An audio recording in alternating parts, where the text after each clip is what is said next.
Afternoon, and I know I'm stepping out on a limb when I say that, but it is true. I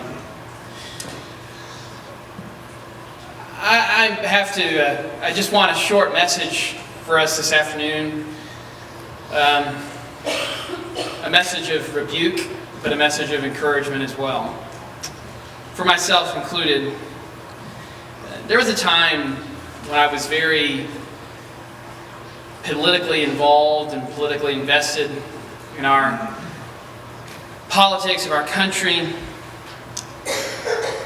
But over time I have become progressively disillusioned by politics in general. Maybe it's because it was politics that killed my Savior.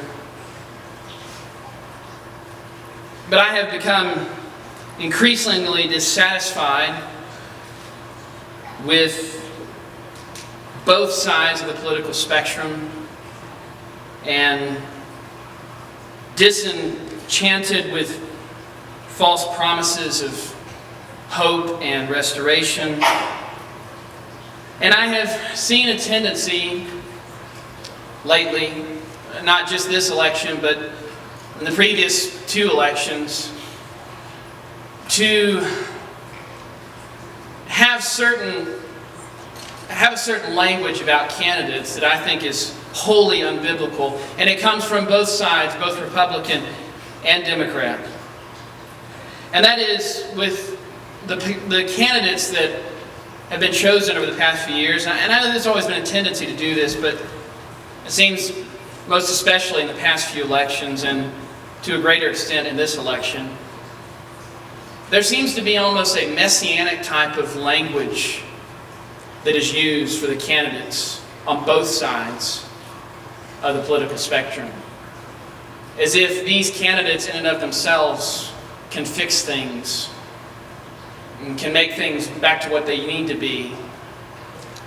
And we act, I've seen it time and time again from many Christians, and I've fallen prey to this as well at times, so I'm speaking from experience. We act as if the right person, if they're not elected, that things aren't going to get better. That with the fall of the American political system or the American ideal comes the fall of God's purposes. And that type of messianic language for men, for political parties, has absolutely no place in Christianity. No place whatsoever. And as Christians, we need to check ourselves to make sure that while we may use the freedom that we have, and I think that we're at liberty to use that freedom, absolutely, we need to be careful about how much hope and joy we place in Tuesday. We need to ask ourselves, if we have more hope or less hope after Tuesday, or more joy or less joy after Tuesday, or more peace or less peace after Tuesday, what is our hope really in? What is our faith really in? And I know that it's a struggle. Believe me, I realize the struggle. I've been going through the struggle for the past year, since all of this really started. But I do know that the faith of Jesus Christ proclaims that no matter what happens, things will eventually and inevitably get better. And it's not because of any political party, but because of my King, because of my Jesus. He will redeem all things for His glory. He will inevitably and ultimately restore all things. And He will bring joy and happiness in His coming. But I wanted to give, and I know that seems, I don't mean that to seem harsh, but sometimes we have to be harsh when it comes to situations like this. We have to open our eyes and rebuke ourselves. I've had to rebuke myself internally because of things. But I want us to read a quick passage from Peter, and then I want us to read a psalm, and then we'll be finished. But remember that when Peter is writing his epistle to the Christians, they're not under a democratic system. They're not in a republic. They're under the oppressive rule of an emperor who believed that he was the Son of God. Okay? They didn't get to vote this emperor in. I'm sure there were a lot of policies that this emperor had, mainly the fact that he believed he was the Son of God, that they disagreed with as Christ followers. But in the context of that, I want you to hear what Peter writes to them in 1 Timothy chapter 2 and verse 13. Be subject for the Lord's sake to every human institution. Notice, to every human institution. Whether it be to the emperor as supreme, or to governors as sent by him to punish those who do evil and to praise those who do good. Now, Christian, what is the will of God for you, regardless of the outcome on Tuesday? Verse 15, for this is the will of God, that by doing good you should put to silence the ignorance of foolish people. Live as people who are free, not using your freedom as a cover-up for evil, but living as servants of God. Honor everyone. Love the brotherhood. Fear God. Honor the emperor. Now, thankfully we don't live under an empiric rule, although some of you might disagree with that, but even if we did, the result is still the same. Paul says to look to Jesus as the example of how we are to treat political systems.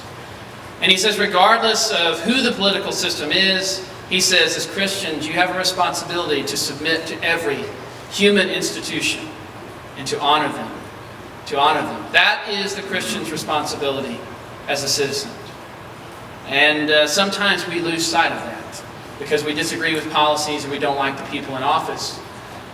But brethren, we better be very careful about how we react and how we treat these individuals, because we will be held accountable to God for how we respond in the face of these individuals. And because notice that he says, be subject for the Lord's sake. For the Lord's sake. For Jesus and his authority.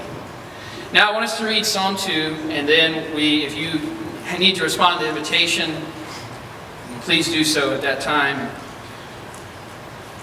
Psalm 2.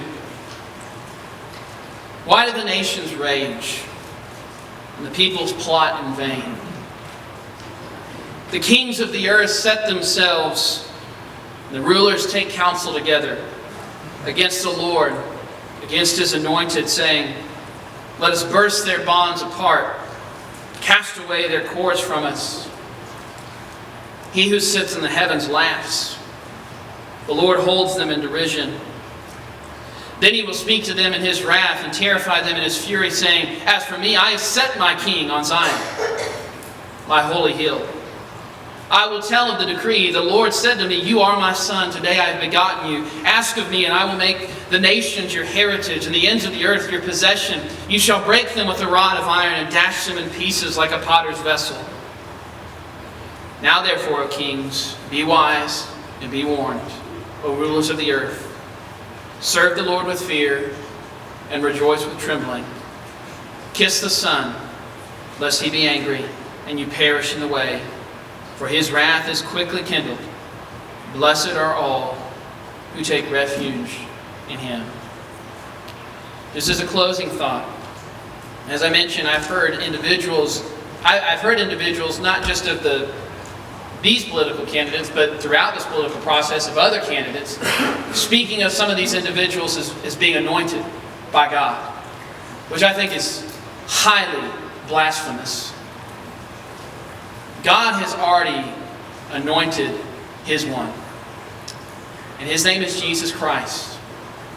And every single ruler on the face of the planet will submit to his reign. Take hope, church, because the ruler and the king of the cosmos is coming back. And with him, he brings glory. Why don't you come? Together we stand as we sing.